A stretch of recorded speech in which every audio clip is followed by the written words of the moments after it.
Hi everybody, how are we? Konsokija here. This is Inspire YG. How have you been? Just checking in. Haven't been here for a while, but this is going to be a special video. For the first time, have a special guest who's going to come and join us, and they will introduce themselves. So I don't want to forget, if it's your first time here, please don't forget to subscribe to Konsokija Inspire YG and share the content if it resonates with you. I pop in here once in a while. I try and pop in once a week, and I talk about matters international student. I moved to Sydney 10 years ago now, and I came here as an international student, and I came here from Kenya, East Africa, and I'm now based in Sydney, and this is where I practice. I work in health. It's a diversity and inclusion officer. And it's a job that I really enjoy. And but I pop in here and I talk about every single thing that I'm passionate about. I'm passionate about education. I'm passionate about traveling and many other ventures that if you scroll down and see a couple of videos that I've done, you can see most of what I am passionate about. So I like to pop in here. Like I said, I try my best once a week. Not perfect, but getting there. And I'm hoping to do a couple of series this year where I bring in special people, bring in people with great experiences, different from mine, just so that we can share different experiences that international students do have in Australia. And so this is one of those episodes, and I hope that you learn something. I hope that you enjoy it. Please make sure you comment down below and tell us what are some of the things that resonate with you, or some of the questions that you might have. Make sure feel free to go down the bottom on the comment section and leave those there, and we will endeavor to get back to you. All right. So without further ado, I'll bring my guest, but I will be with you shortly.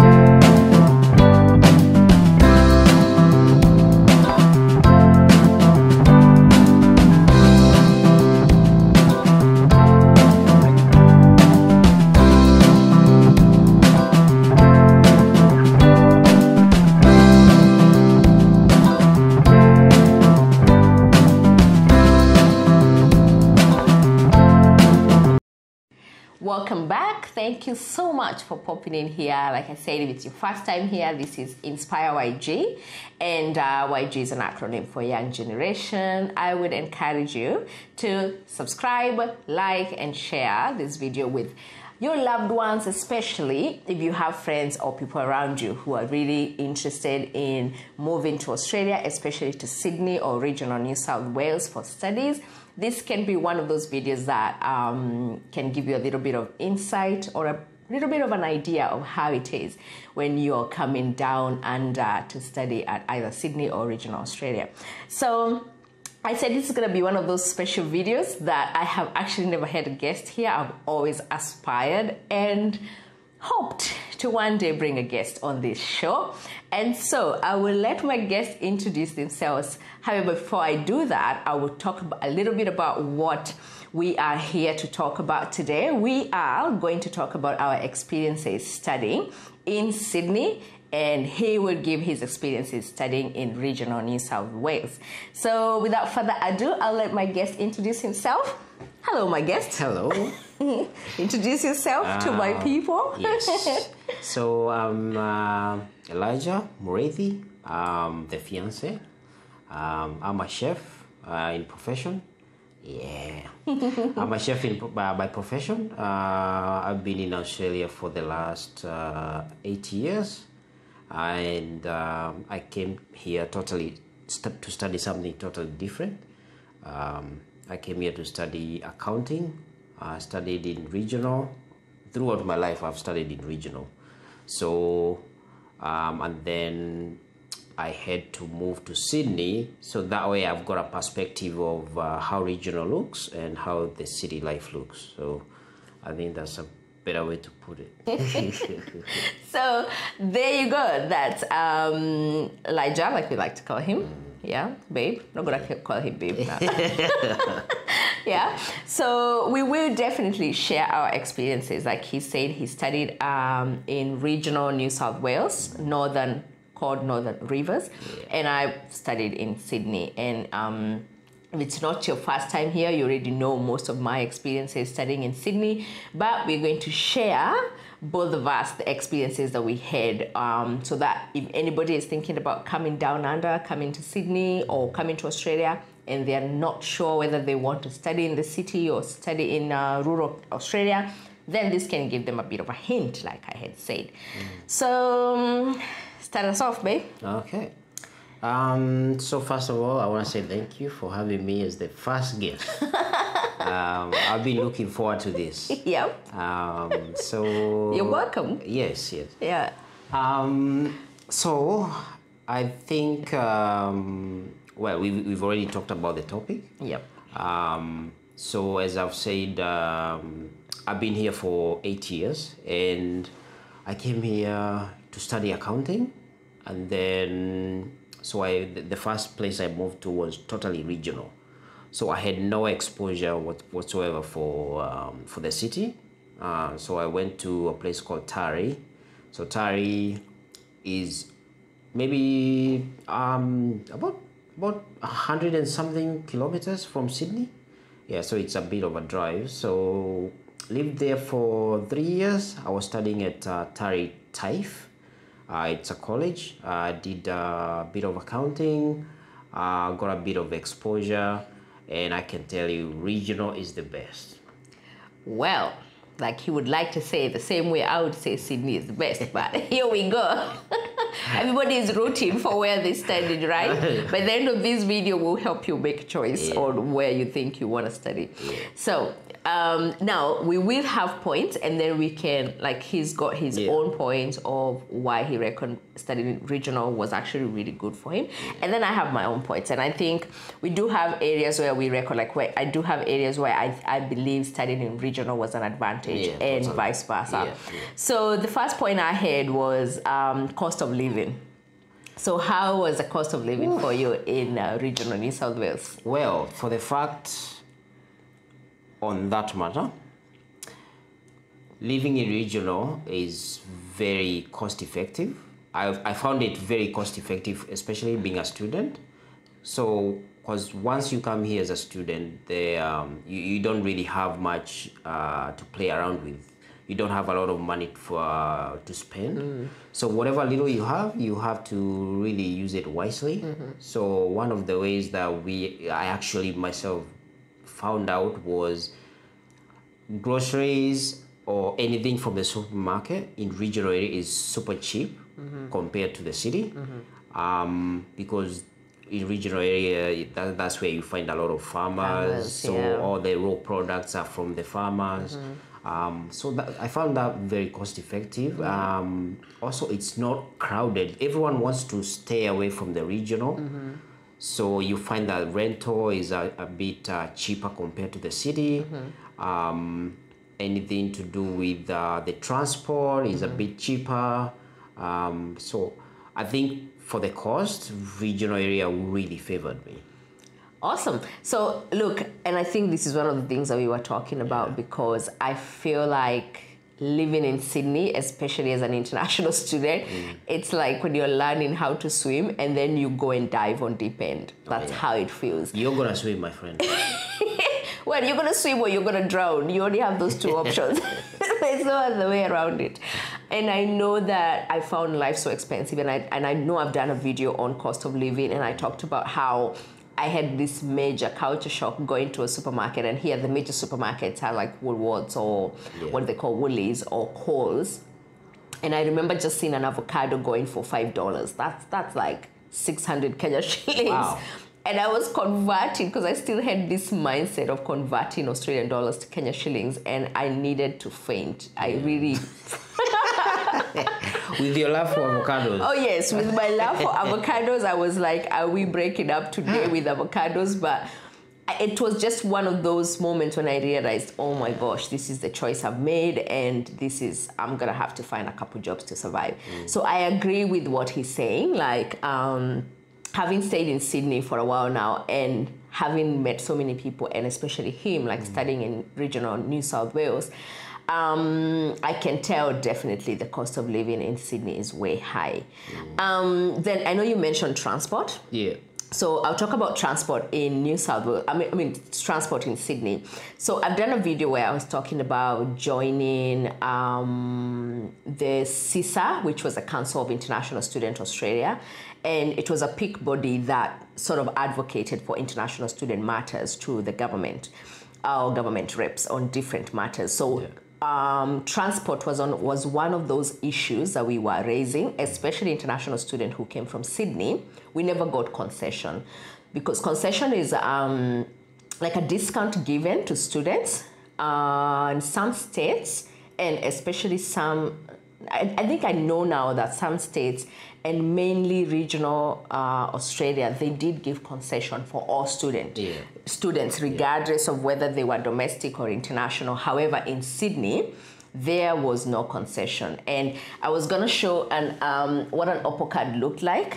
And like I said, as long as you are an international student, you get no concession. And so your OPPO card is an adult one. So this is how it looks like. I might put a picture of it, or if you can see it.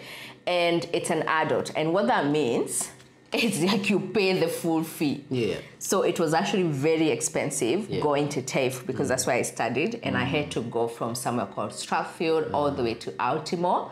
And when you think about going to the city 5 days a week, it can be expensive. Oh yeah, to and fro, it was very expensive. So I know in regional Australia you didn't have OPPO cards. What did you use? So in regional, so I was in Tari for some time. So that we used the public transport, the buses. So we used to pay in cash. That was the first problem. Yeah. So we used to have to pay $1.50 to where I used to go to school.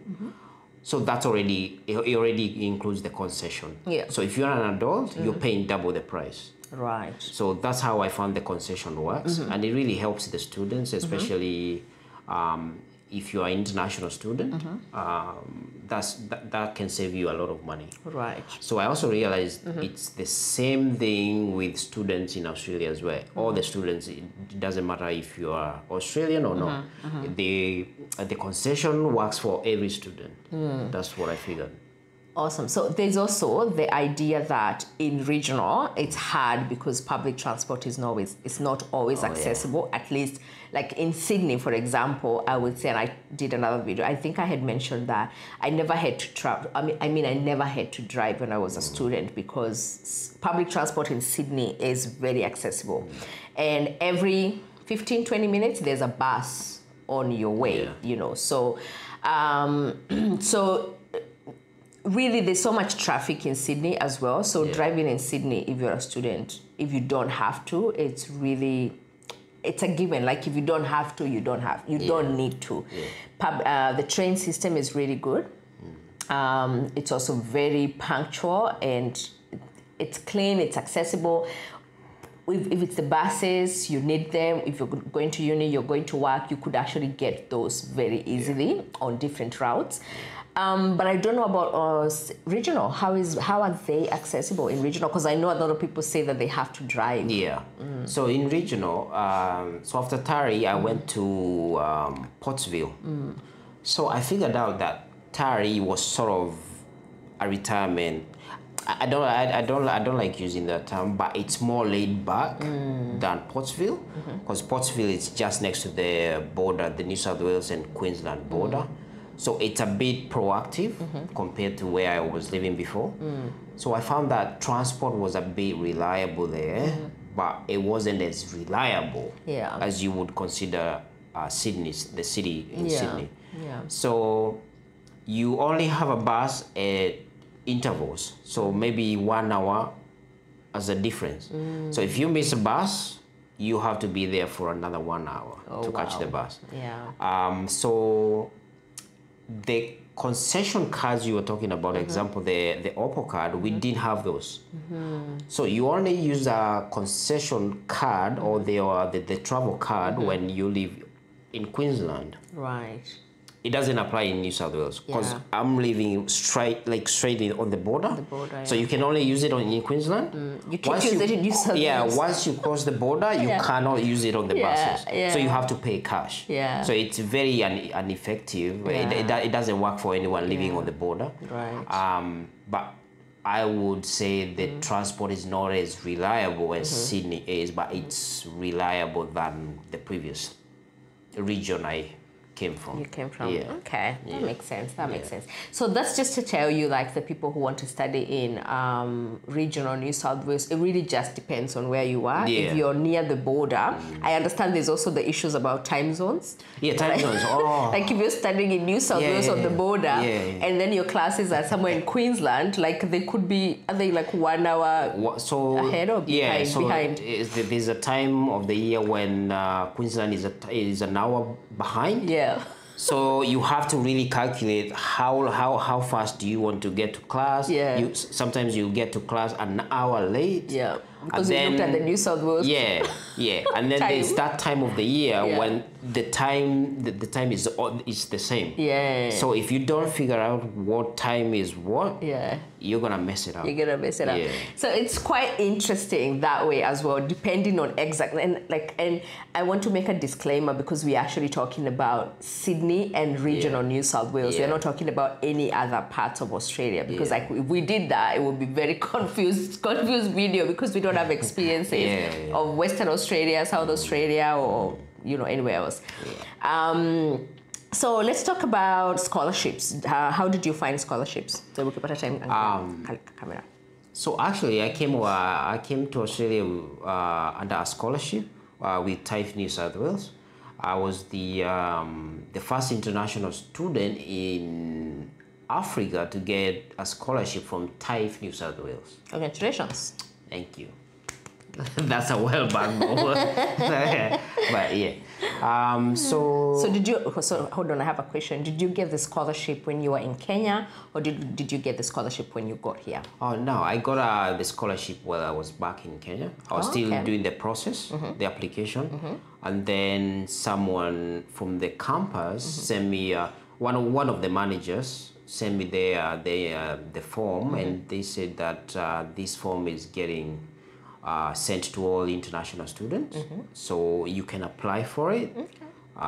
If you win, you get $3,000 off the school fees. Yeah. So I was very lucky that I got that scholarship. So after that, I've never had to see any other scholarships offered by TAFE New South Wales. Unfortunately. Yeah. Okay. So that was your experience. That was my experience. Did you ever meet anybody who ever got a scholarship from their school in regional? No. Okay. So I have done a video, and I think I'll put a screenshot somewhere here on. Sorry. I just realized I put over his face. It's right. Yeah, but there you go. Thanks, babe. So I did a video on scholarships. God, I hope I did. I will have a look. If I haven't, I'll definitely do that video and I will share it. If I have done it, I'll put a link there or a screenshot there so that you can watch it after you watch this video. But if not, I will endeavor to do a video on the scholarships that I received in Sydney. So I get asked this question so many times, like, how do you apply for scholarships? And I literally, even last week, somebody contacted me asking me how they can get their daughter here who is studying nursing. I mean, who is hoping to study nursing. And the thing is, I really don't know how you can apply scholarships from overseas to Australia. I know I went online and I saw a couple of, you can just check online. However, most of the scholarships that, for example, I received them after I joined uni. Yes. And so this is very specific because, like I said, I studied at Australian Catholic University, which did have a lot of scholarships, especially external scholarships that you could apply when you've already been admitted in uni. But I did not know of these scholarships before I joined uni. So that's the only difference there. So let's talk about jobs. Was it easy for you to find a job in regional New South Wales? Oh, yeah. it's easy. I found it very easy to find a job because especially the area I was in on the Pottsville, it's a tourist destination, so there's always going to be jobs to do with hospitality, and also we have a lot of well, not we have we it's basically they've got these big farms where they farm everything, whatever you might think of, like fruits and vegetables. So they have students who come to Australia for the fruit picking season. So it's very easy for you to find jobs, but the pay is not as good as compared to working in hospitality or other retail jobs, but it totally saves you money. Right. Yeah. Okay. So there's always going to be something. Yeah. Okay. Yeah. So I think, I don't know, now I think if I gave my personal experience, and I always say it's going to be a bit biased because I got a job 48 hours after landing. What? Yes, I did. I literally have a whole video talking about how I walked in Franco's restaurant and I told him, I don't know how to make Italian food, but I know how to peel potatoes. And I can talk to customers, and that's how I got my first job that I actually did for 3 years. Very good. But like I said, Sydney getting jobs, I think it's very subjective. Like I think depending on the industry where you're looking, and like it took me a long time to get a job in health, which was really something I was passionate about, but because I did not have prior experience and I did not have education background on health, it took me a long time to get a job in health. However, I did get other jobs, like I said, but it depends on where you're looking and how you're looking, I think. I think hospitality is one of those jobs that you're going to get no matter what. Exactly, because most of the time they don't ask. Yes, exactly. But in health, and I think especially now it's gotten worse, and we've had a lot of issues, you know, with aged care, with the Royal Commission and things like that. So obviously them wanting to streamline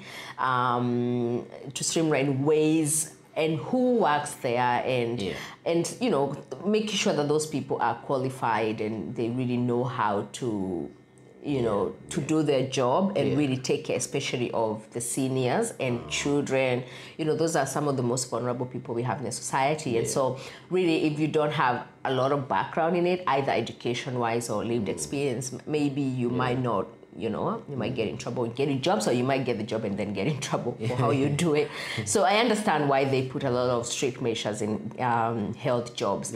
However, like he said, hospitality jobs, most often than not, you don't really require that much experience. Prior. So how about climate? How is the weather in regional Northern Rivers? Weather in regional areas is pretty nice. Like fresh air. You got trees everywhere. You got plant whatever plants you want to think about. They have no pollution. It's like living in the jungle somehow. There's a bit of development, but the weather, the climate and the weather is pretty good. Compared to Sydney.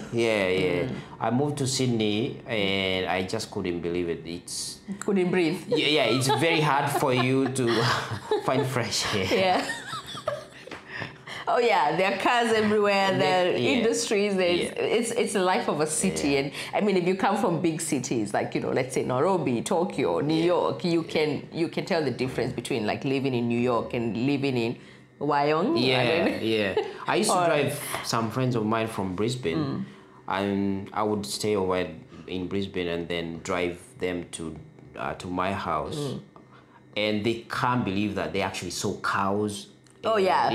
Little baby horses and stuff, and how beautiful the environment looks, because it's super green compared to having to see, the first thing you wake up is looking at skyscrapers. That's right. It's just unbelievable. And I mean, I never knew that until I once visited him when he lived in Pottsville, which is in regional New South Wales. And one of the gentlemen asked me, "Where do you live?" And I said, "Sydney." And he said, "Oh, so I feel sorry for you." Or something like, oh man, like I don't know, ooh, do I live in such a terrible place? But it's more like they cannot even imagine that someone lives in the city. Like they are used to that nice, quiet, just laid back lifestyle, other than the hustle and the bustle of the city. However, we do have natural calamities that sometimes affect life in in regional New South Wales. So, do you want to speak to those? I think the most you find is bushfires. It's one of the things you're scared of. Yeah. Bushfires and floods. Yeah. Northern rivers will get floods almost 5 times in a year. It's going to get maybe the fires maybe once a year, especially during summer when it's really extremely hot. So you find out that we have bushfires all over the northern rivers. That's right. And somehow it affects the city. It sort of affects Sydney, doesn't it? Sometimes. I mean, I think, how long have I been here? 10 years. There's one time we had really bad bushfires in regional New South Wales, and I think we had the effects of the smoke in Sydney for a long time. I think those were the worst fires I had experienced since I came here. However, we really rarely there are floods in Sydney, and there are spots, there are areas that are known to have floods. However, it's not like you're going to be told you're not going to work today because there are floods, or you're not going to work because there's a bushfire somewhere, like on Concord Road or on Parramatta Road. Like, you don't hear it often. And so those were some of there was a time I really wanted to move to regional New South Wales, and I was really scared. And also like the discussions about insurance, especially insurance premiums going so high because they know that those places are, prone to natural calamities, and so people have to pay exorbitant amounts to cater for insurance because of that. So those are some of what I consider disadvantages of regional New South Wales. That's true. How do you find security in the friendliness and the people in regional New South Wales? That's just the environment. I think I've never felt the sense of belonging until I lived in regional. Like everyone is super nice, everyone is calm. They sort of like, you're walking in the morning and someone is happily saying good morning to you. It really feels nice. Everyone is involved. It's like a sort of a community. Yeah, there's nice camaraderie. It's totally. It sort of makes you feel at home. Compared to Sydney, no one has time for you. No one. Totally. Everyone is always in a rush. Be nice to us. Everyone is in a rush to go nowhere. I just don't know. I don't know what happens in Sydney. Yeah, it's actually very interesting because the whole time you used to tell me that whenever you would come to visit and you tell me, why is everybody running? Why is everybody in a rush? And I would not realizing, and until I went to his place, that was in Pottsville, like regional New South Wales, and I was like, everybody here, nobody is in a hurry. No. Like, why is everybody so chilled? People are so nice, and like we went to Bunnings, one of these major shops. What do they sell? Like, what is Bunnings known for?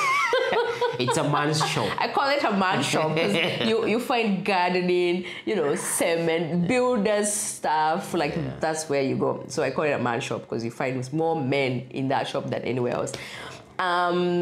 But folks are so happy, like they just, hey, how you doing, mate? How are you guys? I'm like, whoa, hold on, what's going on here? Like, why is everybody so nice? That was my experience when I visited him. Whereas in Sydney, it's actually very rare, honestly, very rare to be walking on the road and a stranger says hi to you. Like everybody, I'm not sure whether, I think it's just the life of the city and people are busy and people are stressed and there's noise everywhere, there's traffic, like, And you have the self-awareness. You have to be aware of who's walking your surrounding. Where. Yeah, I think so. I think that's what it is. And I wouldn't even say it's life of a big city, because I think Nairobi is still laid back. Like, people in Nairobi still will walk slowly. So I don't even think it's a city life. I think it's just the way Sydney is. But I really did find people very friendly in regional New South Wales. How do you find security? I find security, there's not a time I've been mugged myself in Australia, in regional New South Wales, where I've been. Security issues are there, but they're not as rampant as I would say in the city. I would say the security is pretty nice. But however, we still had a few cases of kids breaking into cars, or kids trying to torment people, just knocking on the door. Just kids being kids. Yeah, kids being kids, and little issues like that. But nothing is major, really. I think, and I think, like you said, it really depends on where you are. Because I've lived in Sydney for 10 years, same thing. I've never had insecurity issues.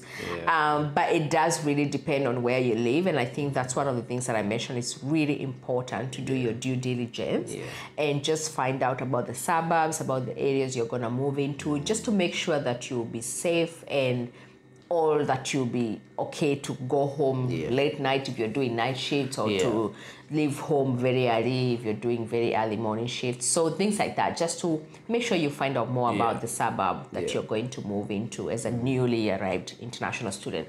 So the last thing I wanted us to talk about is, I know I've been asked this question so many times, even by some Kenyans who really overthink so much about whether they would move to Australia. Is there racism and discrimination in Australia? Like, from your experience, what have you experienced, and what would you generally say from your lived experience? From my lived experience, I have not experienced racism.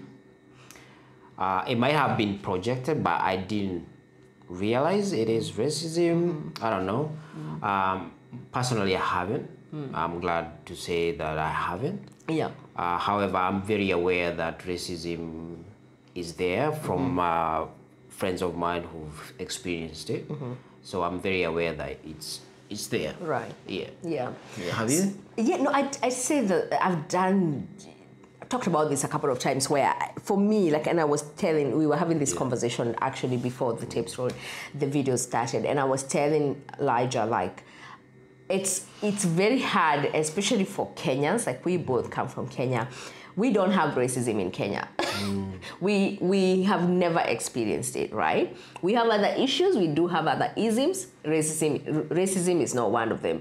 And so it's not something that we are wired to watch out for. It's not something that we are wired to, fight against. Or even figure out, are you getting racism? So, but I was telling him that and I've had this conversation with one of my friends who is an INFJ. I've done a video talking about INFJA. I am an INFJA, and she's an INFJT. We are very similar, but also a little bit different. I have no idea what you're talking about. These are personality types. Personality types. We did yours. Yours came as a console. So I'm going to put, you remember? Console? Which was very funny, because my name is Console. And his personality type came up as Console. I'll actually put his personality test somewhere there. And I will put mine as well. However, my friend who is an INFJT, we have the same personality in that INFJAs and Ts are actually advocates. And we are those people who want to change the world. So INFJ, we are able to detect, we feel a lot, and we see things like discrimination. We are able to identify othering, which is basically when people are treated differently from others. And it's mainly because we are both INFJs in personality, but also because we are actually social workers. That's So social workers are just known for that. They're known to identify things like that, because most social workers really believe in social justice, and we don't believe in discrimination. We believe in equality and equity. The self-awareness. It's the huge self-awareness. And so for me, I say it's really hard, especially in Australia, to identify or single out racism, because it's not in your face. It's really the really subtle microaggressions, I call them. And you really have to have a very high sense of self-worth, self-awareness, but also a very good eye in terms of observation, to be able to notice that someone is treating you different than they are treating other people, or someone is treating you different just based on how you look, or having some type of stereotypes, or, you know, based on how you look or based on your interaction, you can tell if they're treating you different. And I was telling Elijah how the first time I identified that something was wrong at the airport in Australia, where I told him that I had experienced every time I took a flight, because we did long distance for 6 months. 6 months. I had noticed that every time I traveled to his place in Queensland and I would catch a flight to Gold Coast, I would always be stopped for something they called random checks at the airport, Sydney airport. And I always told him that it would be like me and other like 5, you know, Aussies or Caucasians, and I would always be stopped, and they would say that we are doing a random check. And one time I asked a person, what is so random about me that I'm stopped every time I get here, you know? And then he said, oh, ma'am, this is just a random check, and the system is the ones that determine. I said, the system detects me all the time then. And then I told him, when he came to Sydney and we started traveling together, I told him then I identified the shift where now I wasn't stopped, but he was always stopped. And so when we started traveling together and we noticed that he actually is the one who identified it in Gold Coast. Now that was at Gold Coast Airport coming to Sydney. He was stopped and I was let to pass. So I told him that to me looked like, you know, really being picked on. You know, there's nothing about random checks. And I did write emails to the airport. I don't know where. I wrote emails. I'm going to do a different video and talk about this. I wrote emails to Sydney Airport and I wrote emails to Gold Coast Airport. And I talked about the experiences that we've had. And I said I would like to understand those randomized tests that are done at the airport, because I just want to make sure they're not picking, maybe the test is just able to identify more melanin. You know, I just wanted to find out, you know. I just wanted to know the system is actually fair and that it's not actually discriminating on people, because this is a country that we've made home and we don't want to feel like we don't belong. So basically, this is to say that I'm not sure whether my emails and those conversations that I had, because I actually did have correspondence with a couple of people on both airports. One airport was more receptive than the other one. The other one was more like, I don't remember exactly which one was. I might have to go back and check. Was it a bit standoffish or? It was more like, no, we do not identify with what you're talking about. And then the other one was like, oh, we are endeavoring to do better. So I felt like they were a bit defensive, one of them.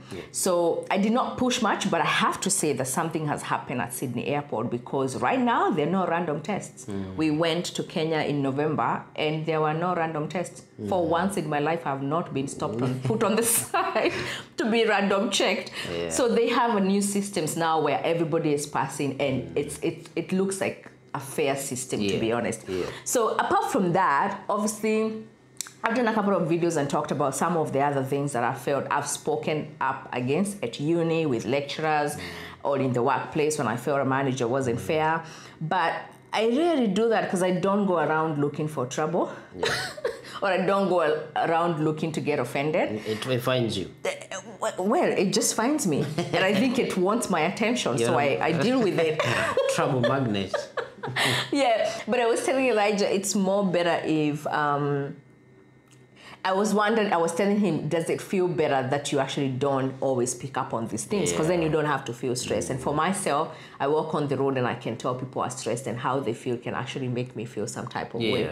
So anyway, that's it from us. We are not going to go on and on and on. Elijah, what do you want to say about, tell our people? I want to say thank you for having me here. You're most welcome. It's a very good platform, and I'm very happy and proud of you.